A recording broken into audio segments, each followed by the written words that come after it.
계속해서 대구 경북 소식 전해드리겠습니다. 대구와 경북 쪽은 오늘 대체로 맑은 가운데 어제와 비슷한 날씨가 이어지겠습니다. 오늘 아침 최저 기온은 대구 영하 0.2도를 비롯해 경북 영하 10도에서 0도의 분포를 보이고 있고 낮 최고 기온은 대구 10도, 경북은 5도에서 11도로 비교적 포근한 날씨를 보이겠습니다. 주말인 내일도 맑은 가운데 포근한 날씨가 이어지겠고 대구는 낮 최고 11도, 경북은 6도에서 12도의 분포를 보일 것으로 보입니다. 동대구 복합환승센터가 오는 24일 기공식을 시작으로 본격 공사에 들어가면서 개발에 대한 기대감과 함께 난개발의 우려도 나오고 있습니다. 도건엽 기자가 보도합니다. 올해 착공해 2016년 말 문을 열 동대구 복합환승센터. 국내 최초로 열차와 고속버스, 시외버스와 시내버스, 지하철과 택시까지 모든 육상교통수단이 한자리에 모여 교통의 중심축 역할을 하게 됩니다.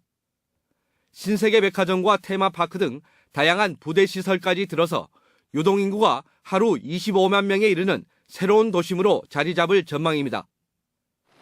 동대구역 앞 고가도로가 10차로로 확장되고 동쪽에서도 역에 들어갈 수 있도록 성동 고가교가 건설 중이어서 접근성도 좋아집니다.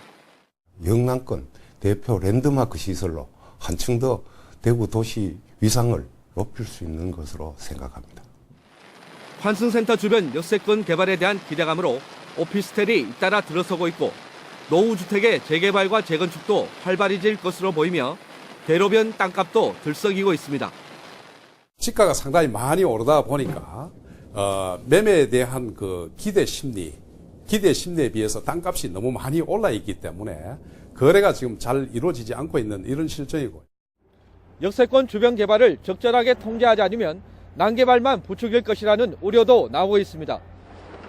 대구시가 환승센터에만 그칠 것이 아니라 역세권 전체를 어떻게 개발하겠다는 청사진을 마련해야 한다는 지적도 나오고 있습니다.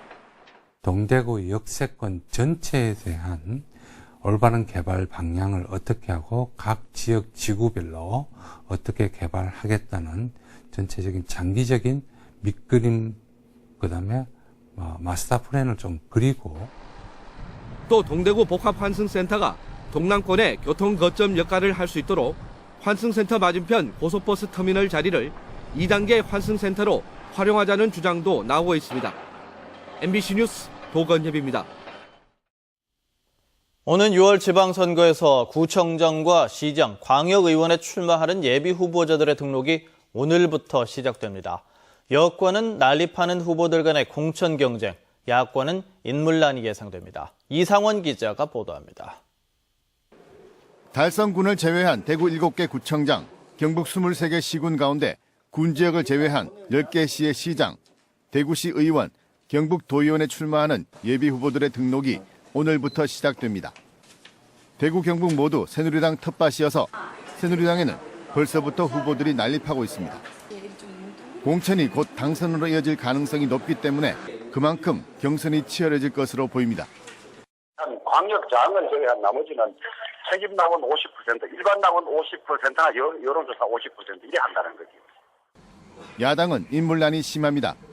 민주당은 이미 기초선거 정당 공천 폐지를 당론으로 정했지만 내부적으로 찬반 논란이 계속되면서 지방선거 준비에도 차질을 빚고 있습니다.